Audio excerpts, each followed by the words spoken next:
하나님 말씀은 요한복음 12장 1절에서 11절까지 제가 봉독해 드리겠습니다. 6월절 전에 예수께서 베다니에 이르시니 이곳은 예수께서 죽은 자 가운데서 살리신 나사로가 있는 곳이라. 거기서 예수를 위하여 잔치할세 마르다는 일을 하고 나사로는 예수와 함께 앉은 자 중에 있더라. 마리아는 지극히 비싼 향유 곧 순전한 나드 한 근을 가져다가 예수의 발에 붓고 자기 머리털로 그의 발을 닦으니 향유 냄새가 집에 가득하더라. 제자 중 하나로서 예수를 잡아줄 가룟 유다가 말하되 이 향유를 위하여 어찌하여 300데나리온에 팔아 가난한 자들에게 주지 아니하였느냐 하니 이렇게 말하면 가난한 자를 생각함이 아니요 그는 도둑이라. 돈꾀를 맞고 거기 넣는 것을 훔쳐 가미러라. 예수께서 이르시되 그를 가만두어 나의 장래한 나를 위하여 그것을 간직하게 하라. 가난한 자들은 항상 너희와 함께 있거니와 나는 항상 있지 아니하리라 하시니라. 유대인의 큰 무리가 예수께서 여기 계신 줄을 알고 오니 이는 예수만 보기 위함이 아니요 죽은 자 가운데서 살리신 나사로도 보려 함이로라. 대제사장들이 나사로까지 죽이려고 모이하니 나사로 때문에 많은 유대인이 가서 예수를 믿음이로라. 아멘. 우리 옆에 사람 보고 인사하시겠습니다. 반갑습니다. 주님의 사랑으로 사랑합니다. 인사하십니다. 현재 2022년 카타르 월드컵에서 우리 대한민국이 포르투갈을 2대1로 이기고 우루과이보다 다득점에 앞서서 16강에 진출했습니다. 자, 그런데 이번 우리 대한민국 축구 대표 선수들을 보면 매우 열심히 뛴다라고 하는 그런 모습을 보여주는 걸 볼 수가 있습니다. 특히 주장이었던 손흥민 선수는 지난 11월 2일 날 경기 도중에 상대 선수와 부딪히면서 안화 골절상을 입었습니다. 그래서 얼굴 한쪽 뼈가 이제 부서졌고 이 수술을 받은 지 얼마 되지 않습니다. 아직 얼굴에 뼈가 다 붙지 않은 상태에서 얼굴을 보호하는 마스크를 쓰고 경기에 임하고 있습니다. 자, 그런데도 우리 대한민국을 위해서 때로는 그 얼굴로 헤딩도 하고 참 그런 모습을 볼 때에 참 열심히 뛴다라고 하는 그런 모습을 인상을 받을 수가 있었습니다. 참 이처럼 열심히 한다라고 하는 것, 또 남을 위해서 헌신한다라고 하는 것, 참 이런 것들을 보면 진한 감동을 주는 것을 볼 수가 있는데요. 오늘 본문의 말씀을 보면 예수님께서 십자가에 못 박혀 죽으시기 전에 예루살렘에 올라가시는 걸 볼 수가 있습니다. 자, 그런데 예수님께서 예루살렘 성에 올라가시기 전에 먼저 베다니에 들렀던 걸 볼 수가 있어요. 그런데 이 베다니는 어떤 곳입니까? 예수님께서 죽은 지 나흘이나 지난 이 나사로를 살리신 곳이 바로 이 베다니였어요. 자, 그때에 예수님을 위해서 잔치가 벌어졌습니다. 그 예수님을 위한 그 잔치에서, 그 잔치 자리에서 마리아가 예수님을 위해서 향유를 붓는 그 내용을 소개하고 있는 걸 볼 수가 있습니다. 이 본문을 통해 우리가 바라볼 때에 예수님께서 마리아에게 주신 은혜 하나를 저는 발견할 수가 있었어요. 예수님께서 마리아에게 주신 은혜가 무엇일까? 이걸 우리가 생각하면서 함께 은혜를 나누었으면 좋겠습니다. 우리 성경에 보면 예수님께 향유를 붓는 사건이 2번 소개되고 있는 걸 볼 수가 있어요. 첫 번째는 언제였느냐면요, 예수님께서 공생의 사역을 처음으로 시작하실 때 예수님께서 갈릴리 지방에 방문하셨습니다. 자, 그때에 이 한 죄인인 한 여자가 어떤 그 바리새인 집에 예수님께서 초청받았을 때 죄인인 한 여자가 예수님의 발에 향유를 붓고 예수님을 위해서 머리털로 닦는 그러한 일이 있었습니다. 이때 예수님께서 이 죄인의 죄를 사해 주시는 그러한 역사를 행했던 걸 볼 수가 있었습니다.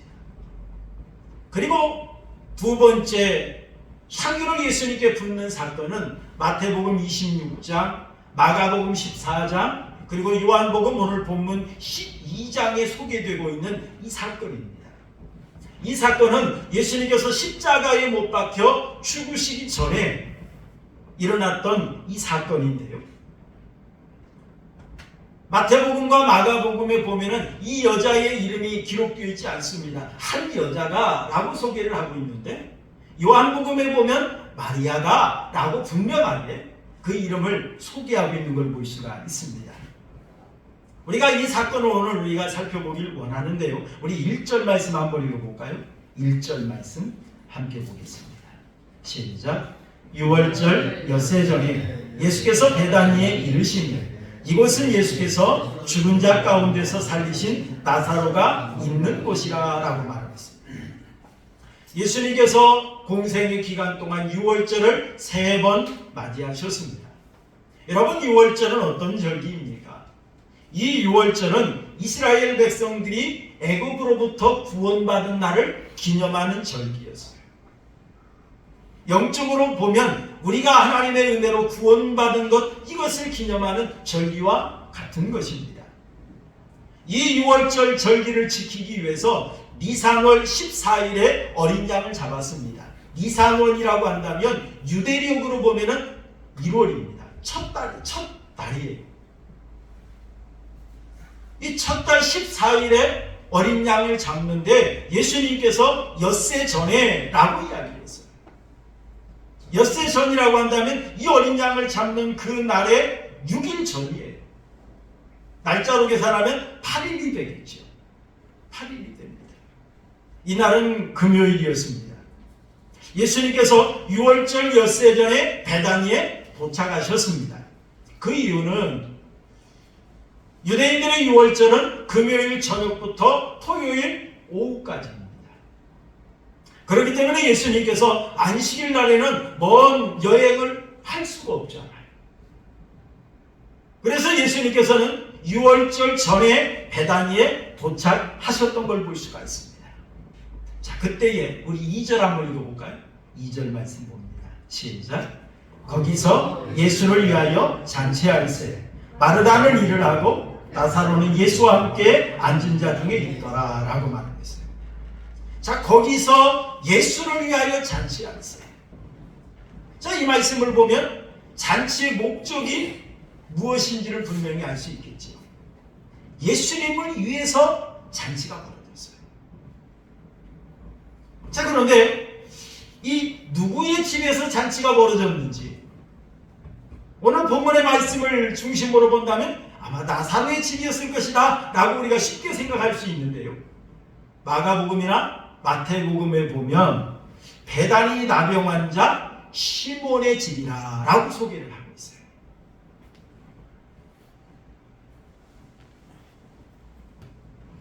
우리가 오늘 본문의 말씀을 보면 예수님께서 죽은 나사로를 살리신 것에 감사해서 어떤 이 잔치가 벌어졌는데 이 잔치가 열려진 그 집은 나병 환자 시몬의 집이었다라고 하는 거예요. 그리고 이 향유를 부은 여자가 마리아였다라고 하는 것을 소개하고 있는 걸 볼 수가 있는데요. 우리 3절 한번 읽어볼까요? 3절 말씀 봅니다. 시작. 마리아는 지극히 비싼 향유 곧 순전한 나드 한 근을 가져다가 예수의 발에 붓고 자기 머리털로 그의 발을 닦으니 향유 냄새가 집에 가득하더라 라고 말했습니다. 2절과 연결해서 본다면 마르다는 열심히 일을 했다고 했어요. 아마 잔치가 벌어지니까 자기 집은 아니었지만 예수님을 위한 잔치였어요. 이 나병 환자 시몬의 집이었습니다. 아마 그 당시에는 나병 환자가 아니었겠지요. 유대인의 의식법상 나병 환자는 부정한 자로 취급이 되어서 성읍 밖에 쫓겨나야만 했습니다. 거기에서 자기들끼리 분리되어 생활할 수밖에 없었습니다. 그런데 지금은 동네 사람들과 함께 잔치를 벌이는 잔치집의 주인이 되었어요. 이걸 보면 고침을 받았다는 걸 알 수 있겠지요. 깨끗함을 받았습니다. 아마 어찌 보면 이 은혜에 감사해서 예수님을 자기 집에 초청하고 잔치를 벌였던 것 같아요. 나사로를 살리신 예수님의 그 은혜, 또한 자기 병을 고쳐주신 그 은혜, 이 은혜에 감사해서 잔치가 벌어졌습니다. 그러자 아마 마르다도 그 집에 가서 일을 하고 오라고 말했어요. 열심히 대접하는 일, 접대하는 이 일에 열심히 했던 것 같습니다. 그리고 나사로는 어떻습니까? 예수님과 함께 있었죠. 예수님과 함께 잔치석상에 앉아서 함께 먹고 즐기며 그리했던 것 같습니다. 그런데 그때 마리아가 지극히 비싼 향유 곧 순전한 나드 한 근을 가져다가 예수님의 발에 붓고 자기 머리털로 닦으니 향유 냄새가 집에 가득하였더라 라고 말을 했습니다. 이 향유의 종류가 나드라고 이야기했어요. 나드. 이 나드는 히말라야 산맥에서 자라나는 한 식물인데 이 식물의 줄기와 뿌리를 가지고 향유를 만들었다고 합니다. 자, 그런데 이 향유는 동인도 지역, 중국의 티벳 서쪽, 그리고 인도의 동쪽에 있는 그 히말라야 산맥에서 자생하는 식물이에요. 그러다 보니까 이 유대 지방에서 보면 전량 수입을 해야만 했습니다. 자기에게는 나오지 않으니까 전량 수입을 해야만 하는 그러한 비싼 향유였습니다. 이 향유는 화장품으로도 사용이 되기도 했고요, 의약품으로 사용이 되기도 했고, 손님이 오면 그 손님을 환영하는 그러한 뜻으로 손님의 머리에 발라드리기도 했고, 또 시신이 장례가 발생했을 때는 그 시신에 발라서 악취를 방지하는 그런 일을 하기도 했다고 합니다. 자, 그런데 한근이라고 했어요. 순전한이라는 말은 다른 것이 섞이지 않는 순수한 그런 말이죠. 그런데 한근이라고 했어요. 한근의 양이 얼마나 되느냐면 신학자들에 의하면 340g이랍니다. 340g. 그런데 이 값이 얼마나 되느냐면 5절 말씀 이 가룟 유다가 한 말에 의하면 300데나리온이었다고 했어요. 300데나리온이라고 하니까 우리가 쉽게 와닿지 않는데요. 1데나리온은 그 당시에 성인 근로자의 하루 품삯이었다고 합니다. 자, 그러니까 300데나리온이라고 한다면 300일치의 품삯인 거죠. 그 당시에 안식일에 일하지 않고 뭐 이런 것들을 생각한다고 한다면 성인 남자의 1년 연봉이라고 하면 쉽게 이해가 될 것입니다. 1년 동안 벌어서 한 푼도 쓰지 않고 모아야 할 그러한 큰 액수였다라고 하는 겁니다. 자, 그런데 이렇게 비싼 향유를 지금 마리아는 예수님의 발에 부어드렸다고 했어요. 이 말은 뭐 다른 말로 말하면 예수님에게 아낌없이 그 귀한 것을 내어드렸다는 거죠. 예수님에게 드렸다는 이야기예요. 자, 그렇다면 마리아는 어떤 의도로 어떤 마음으로 이 비싼 향유를 예수님께 드렸을까요? 첫째는 아마 사랑의 표시였던 것 같습니다. 사랑의 표시. 아마 마리아가 어떤 의도로 이 향유를 구입하고 소유하고 있었는지는 정확히 성경에 기록되지 않기 때문에 알 수는 없습니다. 하지만 분명한 사실은 보통 사람이었던 어떤 귀족이나 어떤 뭐 부자가 아닌 그런 사람의 입장으로 본다면 1년 연봉에 해당하는 이 300데나리온의 이 향유는 마리아가 소유한 것 중에 아마 가장 큰 재산이었던 것 같습니다. 마리아가 소유하고 있던 것 중에 가장 값진 것이었을 것입니다. 그런데 이것을 예수님에게 아낌없이 드린다? 이것은 그만큼 예수님을 사랑한다는 사랑의 표시였습니다. 예수님을 사랑하지 않고는 이렇게 드린다라고 하는 것은 결코 쉬운 일이 아니죠. 자기 재산 목록 1호 이걸 드린다, 이걸 내어준다, 그만큼 그 사람을 사랑한다는 그러한 표시예요. 그 다음에 마리아가 이 향유를 예수님께 부어드린 것은 헌신의 표시였습니다. 전폭적으로 예수님을 위해서 헌신한다라고 하는 이 헌신의 고백이었습니다. 특히 여러분, 마리아가 예수님께 향유를 부어드린 것도 대단한데요. 우리 마가복음 14장 3절 말씀을 보니까 우리 한번 읽어볼까요? 마가복음 14장 3절 말씀 함께 봅니다. 시작. 한 여자가 매우 값진 향유 곧 순전한 나드 한 옥합을 가지고 와서 그 옥합을 어떻게 했다고요? 깨뜨려라고 말을 했습니다. 여러분, 이 옥합도 상당히 값이 비쌌다고 합니다. 이 옥합이란 석고로 만든 그런 상자였다고 합니다. 향유가 비싼 만큼 이 향유를 보관하는 이 옥합도 상당히 값이 나가는 그런 것이었다. 그런데 이 옥합을 깨뜨렸다는 거예요. 산산이 부서지게 했다는 거예요. 향유를 드린 것도 너무너무 큰 헌신 아닙니까? 그런데 이 예수님께 그 향유를 담고 있던 옥합마저 다 깨뜨려서 예수님에게 부어드린 거예요. 그리고 어떻게 했습니까? 자기 머리털로 예수님의 발을 닦았어요. 여러분, 우리가 잘 아는 것처럼 이 머리털은, 특히 여인의 머리털은 여인의 어찌 보면 명예요, 자존심이요, 그거 아닙니까? 그런 표시 아닙니까? 여러분, 예수님의 발을 머리털로 닦기 위해서는 어찌해야 돼요? 우리가 잘 아는 것처럼 허리를 굽히고 무릎을 꿇고 머리를 조아려야만 가능한 거 아니겠어요? 그만큼 예수님에게 자신의 모든 것을 내어드리는 이 헌신의 표시, 이게 바로 옥합을 드리는 이 마리아의 의도였다는 거예요. 그리고 무엇보다 더 중요한 것은 감사의 표시였습니다. 감사의 표시. 이 말은 다른 말로 말하면 은혜에 보답하고자 하는 그러한 마음이었다는 거죠. 먼저 우리가 오늘 이 잔치집을 벌어진 시몬을 우리가 한번 생각해 볼까요?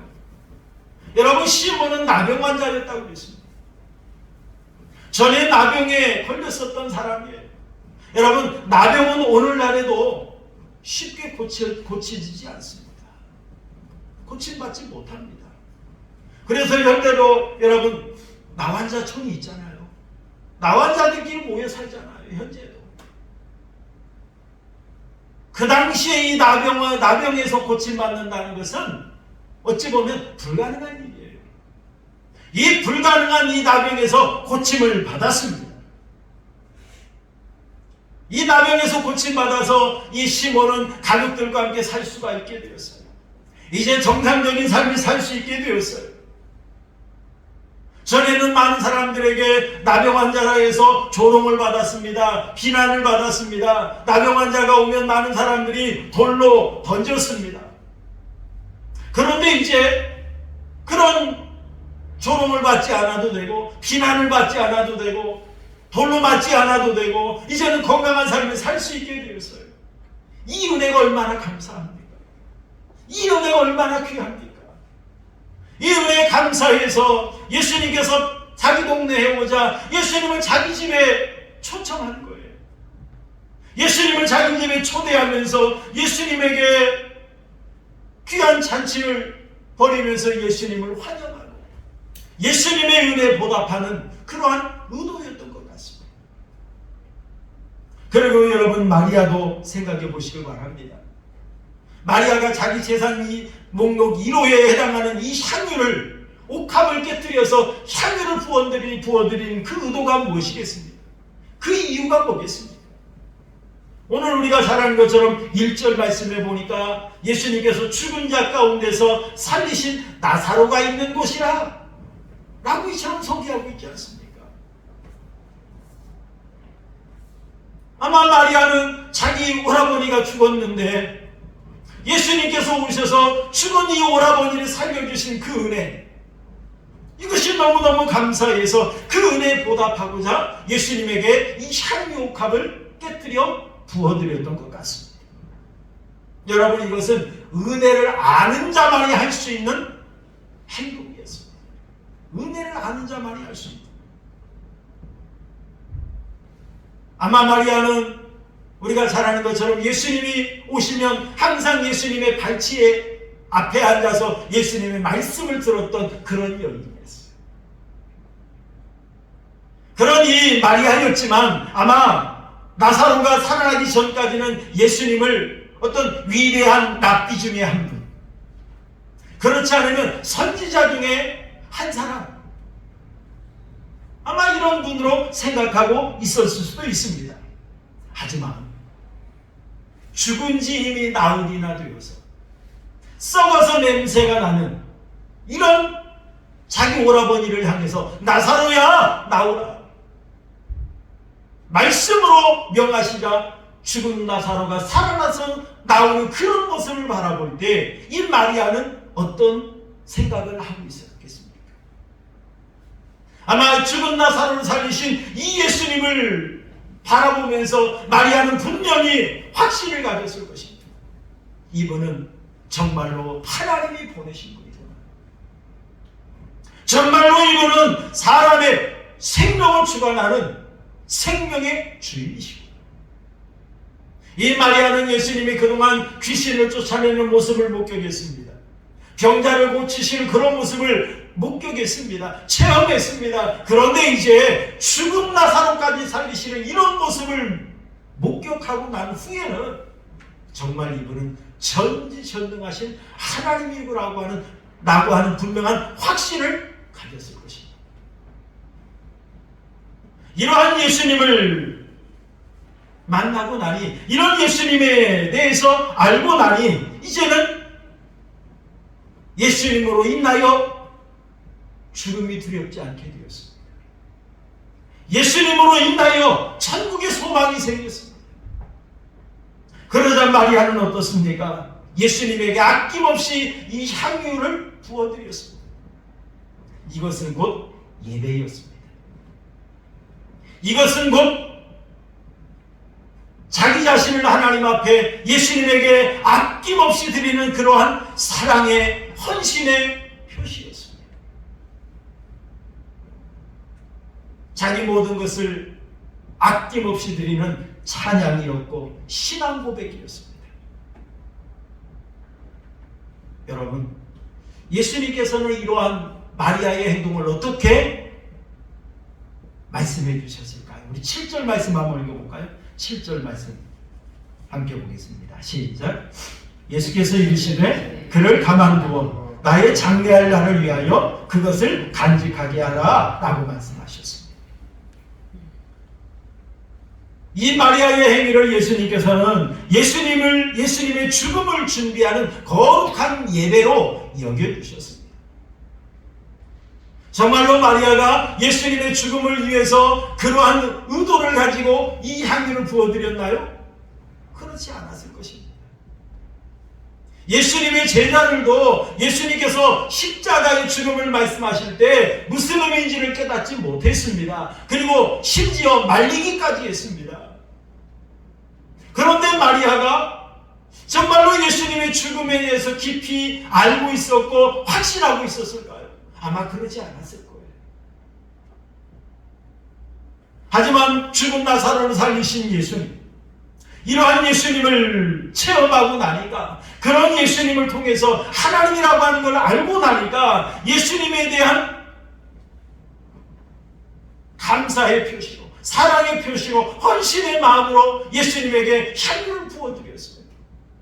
그런데 예수님은 이것을 예수님의 죽음을 예비하는 귀한 일로 예수님은 받아주셨어요. 여겨주셨습니다. 여러분, 정말로 예수님을 위해서 아낌없이 내어드리는 이 마리아의 이 행동, 이것을 예수님은 얼마나 귀하게 여겨주셨느냐면 하나님의 구속사를 이루기 위한 하나의 도구로 예수님은 인정해 주셨습니다. 생각해 보세요. 마리아가 드리는 것이 그렇게 위대한 것은 아니었거든요.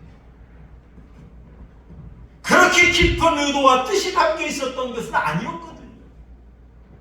물론 자기 재산 목록 1호를 바친다는 거 대단한 거예요. 엄청난 거예요. 큰 거예요. 하지만 이렇게 깊은 뜻까지 담고 있었던 것은 아니었습니다. 그런데 예수님은 어떻습니까? 그렇게 귀하게 받아주셨어요. 그렇게 귀하게 여겨주셨어요. 그렇게 귀하게 사용해 주셨다는 사실. 그렇게 귀하게 사용해 주셨어요.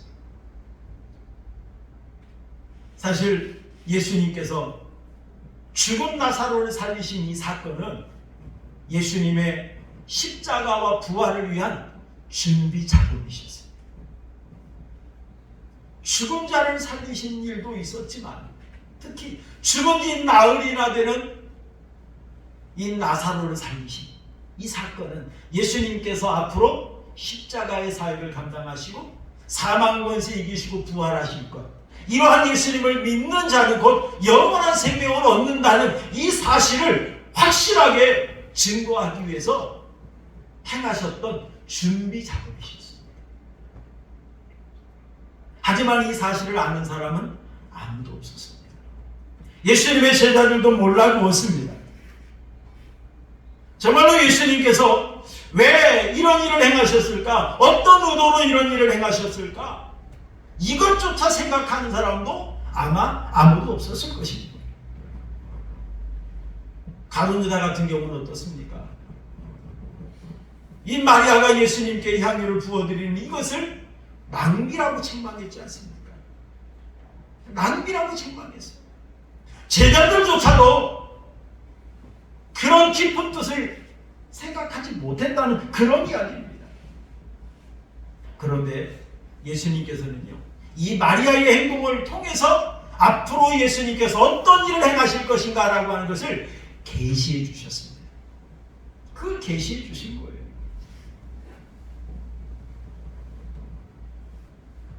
이 마리아의 이러한 헌신이 없었다고 한다면 지금 이 시몬의 집에서 열렸던 이 잔치는 그저 감사의 잔치로 끝났을 것입니다. 그런데 이 마리아의 행동을 예수님께서 이렇게 귀하게 여겨주시니까 예수님의 부활을 위한 전야제가 될 수가 있었던 거예요. 그만큼 예수님께서 이 마리아의 헌신을 귀하게 여겨주셨고 사용해 주셨던 걸 볼 수가 있습니다. 그리고 예수님께서 또 이렇게 말씀하시죠. 우리 한번 읽어볼까요? 마가복음 14장 9절 함께 봅니다. 마가복음 14장 9절 시작. 내가 진실로 너희에게 이르노니 온 천하에 어디서든지 복음이 전파되는 곳에는 이 여자가 행한 일도 말하여 그를 기억하리라 라고 이야기를 하셨습니다. 얼마나 귀하게 여겨주셨는지. 참 복음이 전파되는 곳에 이 여자의 행한 일도 다 전하게 된다. 참 얼마나 예수님께서 귀하게 받아주셨고 사용해 주셨고 여겨주셨는지를 우리가 이 말씀 한마디로 알 수가 있어요. 좀 우리가 참 고맙다, 이 말 한마디 해주는 거 그것도 귀한 거잖아요. 그런데 예수님은 그 정도로 그치지 않았어요. 복음이 전파되는 곳마다 이 여인의 행한 일도 증거된다. 참 얼마나 예수님께서 귀하게 여겨주셨는지 우리가 이 말씀을 통해 알 수가 있습니다. 여러분, 이렇게 정말 그 은혜를 알고 정말로 그 은혜에 감사하면서 하나님 앞에 예배하는 자, 예수님께서 이렇게 귀하게 받아주시고 귀하게 여겨주시고 귀하게 사용해 주신다는 사실을 여러분 믿으시기를 바랍니다. 정말 우리 하나님 앞에 우리가 예배하는 것 여러분 낭비 아니에요. 낭비라고 생각하지 마세요.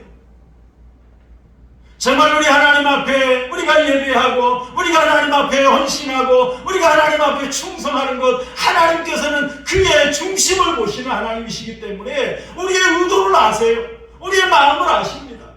때로는 내가 그 정도로는 가치가 담겨있지 않다 할지라도 우리 예수님이 그것을 아주 귀하게 받아주신다는 사실입니다. 얼마나 귀합니까? 여러분 예수님께 향유를 붓는 사건이 2번 있었다고 그랬잖아요.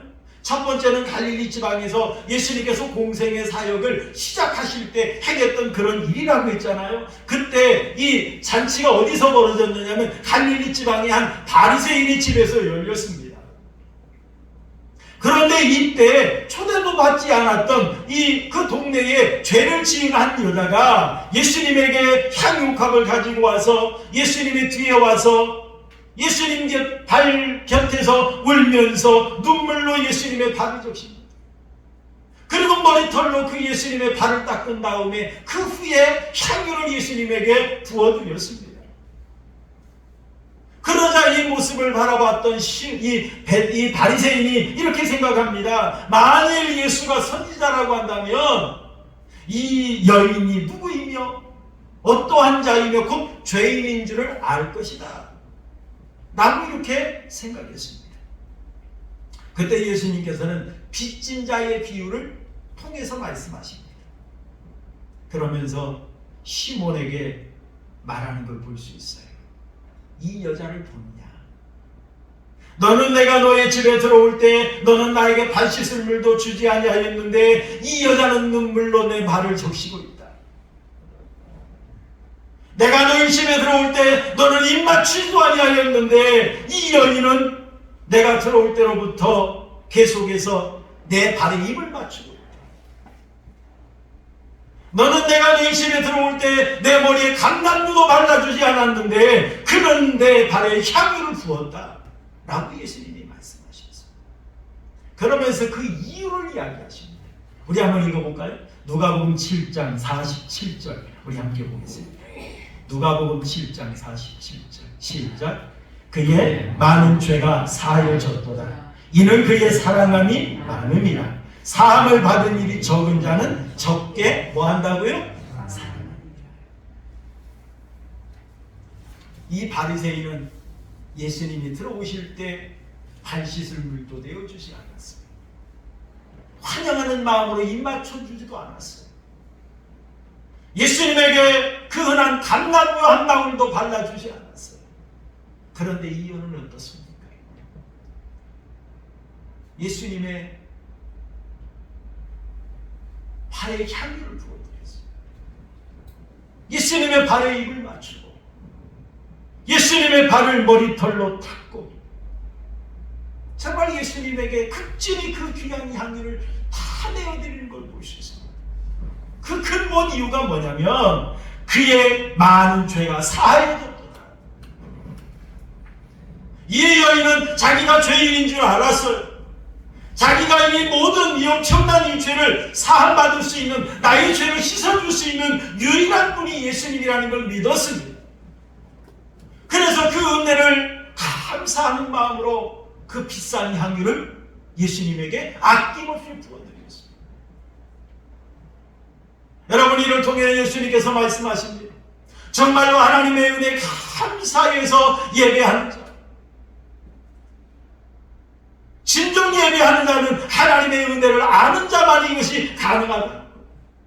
내가 얼마나 큰 죄인이었고 내가 엄청난 죄인이었고 내가 사함받을 수 없는 죄인이었고 그런 죄인이었던 나를 연약했던 나, 죄인이었던 나, 원수였던 나, 그런 나를 사랑하셔서 아낌없이 독생자를 내어주시고 그런 나를 위해서 십자가에 못 박혀 죽으시고 이를 통해 사랑을 확증해 주신 그 은혜, 이걸 아는 자만이 진정으로 예배할 수 있다는 걸 말씀해 주셨어요. 여러분, 진정으로 예배하는 자는 하나님의 은혜를 아는 자. 여러분, 예배가 귀찮습니까? 예배가 부담입니까? 그건 은혜를 모르는 자의 모습이에요. 은혜를 알면 절대로 그런 말 할 수 없습니다. 여러분, 바울도 고린도전서 15장의 말씀을 보면 예수님의 부활을 이야기합니다. 예수님께서 부활하셔서 누구에게도 보이셨고 500의 형제에게도 보이셨고 막 다 말씀하십니다. 그러면서 맨 나중에 만삭되지 못하여 난 자 같은 내게도 보여주십니다. 바울은 어떤 자였어요? 핍박자였잖아요. 비방자였잖아요. 박해자였잖아요. 천벌받아 마땅한 자였잖아요. 그런 나를 찾아와 주셔서 만나 주시고 사명을 부어주시고 부활의 소망 가지고 살 수 있도록 나에게 보여주신 그 은혜 얼마나 감사한지. 이러한 나에게 보여주신 것도 감사한데 이런 나에게 사도라고 불러주시고 이 은혜가 얼마나 귀한지. 그래서 바울은 이렇게 말하지 않습니까? 우리 10절 한번 읽어보겠습니다. 10절 고린도전서 15장 10절입니다. 함께 보겠습니다. 시작. 그러나 내가 나된 것은 하나님의 은혜로 된 것이니 내게 주신 그의 은혜가 헛되지 아니하리라. 내가 모든 사도보다 더 많이 수고하였으나 내가 한 것이 아니요 오직 나와 함께 하신 하나님의 무엇이라고요? 은혜로라. 모든 것이 은혜라고 고백하고 있는 걸 볼 수 있습니다. 여러분, 그러기에 바울은 내가 다른 사람보다 더 수고했고 내가 다른 사람보다 더 많이 고난을 받았고 그랬지만 바울은 어떻습니까? 이것조차 다 은혜라고. 은혜. 그러니 핍박을 당해도 고난을 당해도 오직 하나님 앞에 감사하고 찬양할 수밖에 없었어요.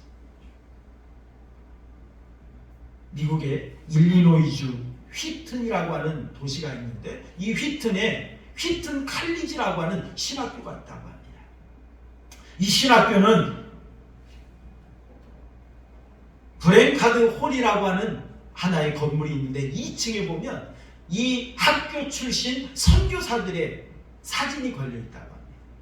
이 학교 선교사들 그 이름 출신 이름 중에 십자가가 걸려 있는 그러한 사진들이 있는데 이 십자가가 걸렸다는 것은 선교지에서 순교했다는 그런 표시였다. 이 사진을 보고 제임스 윌리어트라고 하는 한 기자가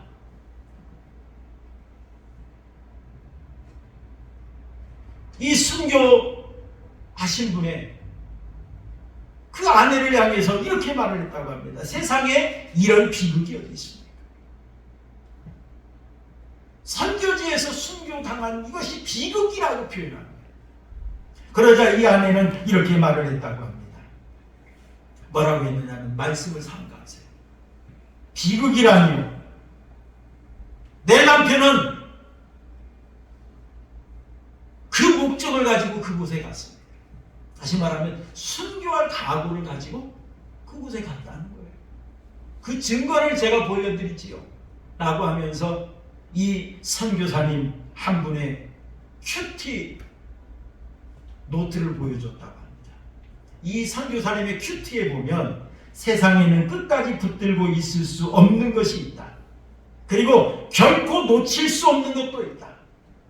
결코 놓칠 수 없는 일을 위하여 결국 끝까지 붙들고 있을 수 없는 그것을 바치는 사람이 있다. 결코 놓칠 수 없는 그 무엇을 위해서 끝까지 붙들고 있을 수 없는 그것을 바치는 사람은 결코 어리석은 사람이 아니다. 젊음은 지나가고 명성도 자기 만족도 자기 쾌락도 물질도 결국은 붙들고 있을 수 없다. 그것을 버리고 포기하면서 끝까지 버릴 수 없는 것을 붙잡는 사람은 어리석은 사람이 아니다. 라고 이렇게 쓰여져 있었다. 여러분, 우리가 끝까지 포기하고 버릴 수 없는 것이 뭡니까? 영생이잖아요. 구원이잖아요. 그것을 위해서 이 땅에서 붙들고 있을 수 없는 것. 여러분, 쾌락, 이 세상의 모든 것 잠시 있다 사라질 거잖아요. 그것을 끝까지 버릴 수 없는 것을 위해서 포기하는 자, 내어놓는 자, 이 사람이 진짜 은혜로운 자요, 지혜로운 자라는 거예요. 이런 것 주님을 위해서 헌신하고 순교할 각오로 이 큐티를 쓴 거죠. 그걸 보여줬다는 거예요. 사랑하는 성도 여러분, 십자가의 은혜를 아는 자만이 할 수 있는 고백입니다. 십자가의 은혜를 아는 자. 사랑하는 성도 여러분, 우리가 어떻게 구원받았죠? 우리는 어물과 죄로 말미암아 죽었던 자 아니었습니까? 우리는 본질상 신동의 자식이었잖아요. 사탄의 노리개로 우리가 이 땅에서 살다가 영원히 사탄과 함께 지옥 형벌 받아야만 했잖아요. 지옥에서 영원히 죽지도 않고 고통받아야만 했잖아요. 그런 나를 하나님께서 하늘에 속한 신령한 복을 주시기 위해서 창세전에 선택해 주셨어요. 그런 나를 구원하기 위해서 하나밖에 없는 독생자를 나의 죄값으로 십자가에 내어주셨어요. 이 은혜로 구원받았잖아요. 이 은혜를 안다면 하나님 앞에 어떻게 하는 것이 진정 은혜 받은 자의 모습이겠습니까? 여러분, 우리에게도 이 십자가의 은혜를 알려주셨어요. 얼마나 감사합니까? 우리에게도 천국의 소망을 주셨어요. 얼마나 감사합니까? 여러분이 이 은혜를 받았다면, 이 은혜를 내가 확신하고 있다고 한다면 마리아와 같이 아낌없이 향유옥합을 드리고 이를 통해 정말 하나님 앞에 진정으로 사랑 고백할 수 있는 우리 아흔교회 성도님들이 되시기를 주님의 이름으로 축원합니다. 정말 주님께 전폭적인 헌신을 다하고 정말로 주님께 진정으로 감사, 찬양하며 예배하며 신앙 고백할 수 있는 우리 아흔교회 성도님들이 되시기를 주님의 이름으로 축원합니다. 우리 말씀 생각하면서 우리 복음송